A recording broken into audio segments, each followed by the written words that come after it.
بسم اللہ الرحمن الرحیم اللہم صلی علی محمد النبی الامی وعلی آلہ وسلم تسلیما۔ ناظرین، آج میں آپ کے سامنے 10 حدیثوں کا گلدستہ پیش کروں گا جو عقیدہ ختم نبوت بیان کرتی ہیں اور ان کے اندر دلیل ہے کہ آپ صلی اللہ علیہ وسلم نبیوں میں سے آخری نبی ہیں۔ ناظرین، بہت ہی قیمتی حدیثیں ہیں۔ 3 حدیثیں ہیں بخاری شریف سے، 3 مسلم سے اور 3 ہی ترمذی سے، یہ 9 ہو گئیں، اور 10ویں حدیث ہے مشکاہ شریف سے۔ ناظرین، سب سے پہلے بخاری شریف کی حدیث ہے، نبی پاک صلی اللہ تعالیٰ علیہ وسلم نے فرمایا کہ بنی اسرائیل کی قیادت خود ان کے انبیاء کرتے تھے۔ جب کسی نبی کی وفات ہو جاتی تھی تو دوسرا نبی اس کی جگہ میں آ جاتا تھا، لیکن میرے بعد کوئی نبی نہیں، البتہ خلفاء ہوں گے اور بہت ہوں گے۔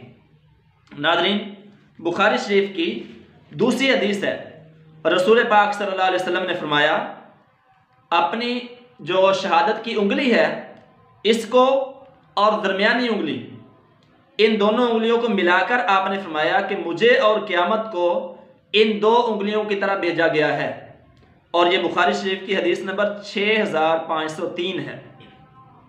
یعنی جس طرح ان 2 انگلیوں کے درمیان کوئی تیسری چیز نہیں ہے، اسی طرح میرے اور قیامت کے درمیان کوئی دوسرا نبی نہیں ہے، میں اور قیامت دونوں ان انگلیوں کی طرح ہیں۔ بخاری شریف کی آگے جو تیسری حدیث ہے وہ ہے 896 نمبر۔ آپ صلی اللہ علیہ وسلم نے فرمایا کہ ہم سب کے بعد آئے اور قیامت کے دن سب سے آگے ہوں گے، صرف اتنا ہوا کہ ان کو کتاب ہم سے پہلے دی گئی۔ مطلب یہ کہ دوسرے انبیاء کو کتاب ہم سے پہلے دی گئی ہے، ورنہ ہم قیامت کے دن سب سے آگے ہوں گے اور نبیوں میں سب سے بعد ہم آئے ہیں۔ یہ 3 حدیثیں ہو گئی بخاری شریف کی۔ اب 3 حدیثیں ہیں مسلم شریف کی۔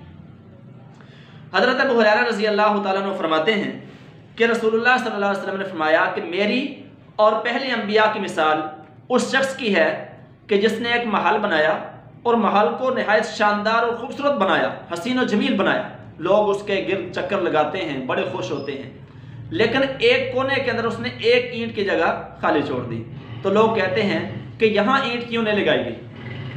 تو آپ نے فرمایا میں وہ آخری اینٹ ہوں اور میں نبیوں میں سے آخری ہوں۔ اور اسی طرح مسلم شریف کی دوسری حدیث بھی حضرت ابو ہریرہ رضی اللہ تعالیٰ عنہ سے مروی ہے، حدیث نمبر 1167 ہے۔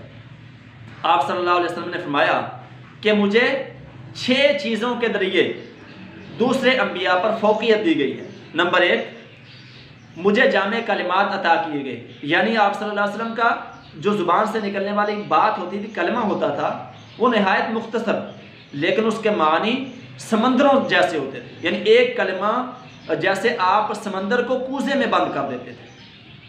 اور آپ نے دوسری بات فرمائی کہ رعب کے ساتھ میری مدد کی گئی، یعنی میرا جو رعب ہے دشمنوں کے دلوں میں ڈال دیا گیا۔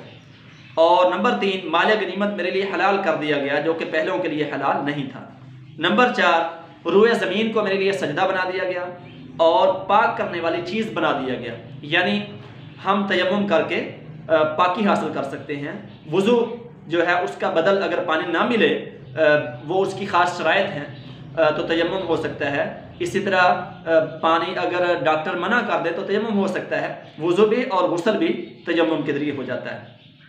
اور نمبر 5، مجھے تمام مخلوق کی طرف مبعوث کیا گیا۔ باقی جو انبیاء تھے وہ اپنی قوم کے ساتھ خاص تھے، لیکن نبی پاک صلی اللہ علیہ وسلم دنیا اقوام عالم کے لیے نبی بن کر آئے، تمام کے لیے، یہودیوں کے لیے، عیسائیوں کے لیے، مسلمانوں کے لیے، سکھوں کے لیے، ہندوؤں کے لیے، سب کے لیے۔ یعنی اب جو ہے وہ کوئی نہ عیسائی، نہ یہودی، نہ سکھ، نہ ہندو، کسی کو بھی اگر نجات ملے گی تو نبی پاک صلی اللہ علیہ وسلم کی نبوت پر ایمان لانے کی وجہ سے ملے گی۔ اور نمبر 6، مجھ پر تمام نبیوں کا سلسلہ ختم کر دیا گیا۔ اب قیامت تک جہاں پر اللہ کا نام بلند ہوگا وہاں نبی پاک صلی اللہ علیہ وسلم کا نام بلند ہوگا اور کسی کا نام بلند نہیں ہوگا۔ آگے مسلم شریف کی تیسری حدیث ہے، رسول اللہ صلی اللہ علیہ وسلم نے حضرت علی رضی اللہ تعالیٰ عنہ سے فرمایا کہ تم مجھ سے وہی نسبت رکھتے ہو جو ہارون علیہ السلام کو موسیٰ علیہ السلام کے ساتھ تھی، لیکن میں آخری نبی ہوں۔ لہذا یہاں پر ایک نقطہ یاد رکھیں کہ آپ صلی اللہ علیہ وسلم نے اپنے ختم نبوت کا اعلان تو اور بھی حدیث میں کیا تو اس میں آپ نے یہ وضاحت کر دی حضرت علی رضی اللہ تعالیٰ عنہ کے ساتھ جو نسبت ہے کہ کہیں لوگ یہ نہ سمجھ لیں کہ جیسے ہارون علیہ السلام نبی تھے تو حضرت علی بھی ان کو بھی نبی مان لیا جائے. تو آپ نے اس کی وضاحت کی کہ میری اور تمہاری نسبت بھائیوں کی ہے اور تم میرے مددگار ہو. جیسے ہارون علیہ السلام وہ حضرت موسیٰ علیہ السلام کے مددگار تھے لیکن ان کو نبوت ملی تھی اور تمہیں نبوت نہیں ملے گی کیونکہ مجھ پر نبوت کا سلسلہ ختم کر دیا گیا. یہ 3 حدیثیں ہوگی مسلم شریف کی. آگے ترمذی شریف کی حدیث ہے وَإِنَّهُ سَيَكُونُ فِي أُمَّتِي 30 كَذَّابُونَ كُلُّهُمْ يَزْعُمُ أَنَّهُ نَبِيٌّ وَأَنَا خَاتَمُ النَّبِيِّينَ لَا نَبِيَّ بَعْدِي. آپ صلی اللہ علیہ وسلم نے فرمایا کہ میری امت میں 30 جھوٹے پیدا ہوں گے, ان میں سے ہر ایک کہے گا کہ میں نبی ہوں, حالانکہ آپ نے فرمایا میں آخری نبی ہوں, میرے بعد کوئی نبی نہیں آئے گا. ترمذی شریف کی دوسری حدیث نمبر ہے 2272. رسول اللہ صلی اللہ علیہ وسلم نے فرمایا ان الرسالۃ والنبوۃ قد انقطعت فلا رسول بعدی ولا نبی, کہ رسالت اور نبوت ختم ہو چکی, اب کوئی رسول اور کوئی نبی نہیں آئے گا.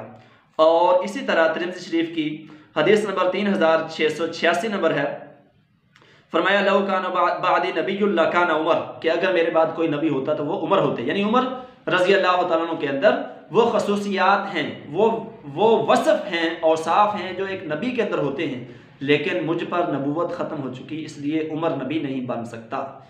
اور آپ صلی اللہ علیہ وسلم نے حضرت جبیر بن مطعم رضی اللہ تعالیٰ عنہ سے مروی ہے کہ آپ نے فرمایا کہ میرے چند نام ہیں, میں محمد ہوں, میں احمد ہوں, میں ماحی یعنی مٹانے والا ہوں, میرے ذریعے اللہ کفر کو مٹائیں گے, اور میں حاشر ہوں یعنی جمع کرنے والا ہوں, لوگ میرے قدموں پر اٹھائے جائیں گے, اور میں عاقب ہوں یعنی سب کے بعد آنے والا ہوں کہ میرے بعد کوئی نبی نہیں ہے. یہ مشکات شریف کی روایت ہے.